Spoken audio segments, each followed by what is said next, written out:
Thanks, Steve. New controversy this morning that Twitter may be helping get out bad information about the spread of swine flu. This is, we're also learning this morning that the U.S. military is even getting into the Twitter craze, using it as a valuable recruiting tool. So is Twitter effective or an easy way to misinform? Joel Comm, the author of Twitter Power. He is pro-Twitter. USA Today columnist Steve Strauss. He's anti-Twitter. Good morning, gentlemen. Good morning. Good morning. All right, so Joel, let me start with you. You're here in New York. You've written this book, Twitter Power. You say you've been doing it for about a year and a half. Why is it a good thing for businesses to get involved in this? Twitter is all about building relationship, and with millions of people now using Twitter, it is so easy to connect with others, to build that relationship, to enhance your brand and really grow your bottom line. Okay, so you say that big corporations, Dunkin' Donuts, Comcast, they're communicating with their people out there, their customers, and it's a voice that they can relate to. Absolutely. You know, a company like Comcast that is not known for great customer service, unfortunately, is really repositioning themselves because of their use of Twitter. Steve, we hear a lot about celebrities using Twitter, Ashton Kutcher, those types of people. Right. You say, hey, nobody gives a darn that he's going out for a coffee at 3:57.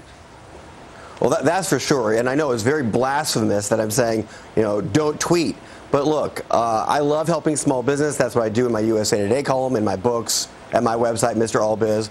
But what I also know is that in this economy, you have to be really smart. This is a tough, challenging economic time we're in. And what you have to do is be smart about using your resources, about using your time, and yes, even about using your tweets. Social media is great. I love social media. But all the buzz about Twitter is dangerous because it tells companies that should not be tweeting that they should be, and all of a sudden they're wasting their time doing something that's really not going to help them get customers. Getting followers is great, but what we really want is to get customers. Very interesting point. Joel, you want to debate that? Yeah, Steve, you know, you mentioned in your article that the dry cleaner down the street wouldn't use it. And it's funny because last night I was on Twitter and I saw a guy, /the dry cleaner. He calls himself the dry cleaner to the stars. He's got over 1,000 followers. And meanwhile, if you'll type in dry cleaner on search.twitter, you'll find people asking, does anybody know a dry cleaner in the Austin or the Portland area? Right. Well, that's true. Maybe there is a dry cleaner, but for the fact of the matter is, for most businesses, for the dry cleaner, for the little coffee shop, they could use Twitter. They might get some followers. They might get some people following them, but that's not the best use of their time. How much time is it going to take for them to build up that 1,000-person following? Look, at half of all small businesses don't even have a website. The purpose of Twitter is to build buzz, to get a destination. Man, right. Get a website first. Go to Microsoft Office Live or something. Get a free website. Get online. Learn about e-marketing.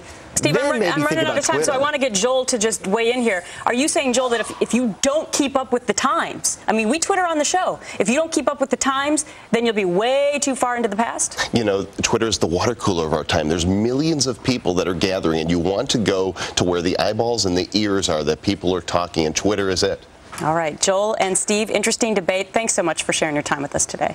Thank you. Thanks for having us. All right.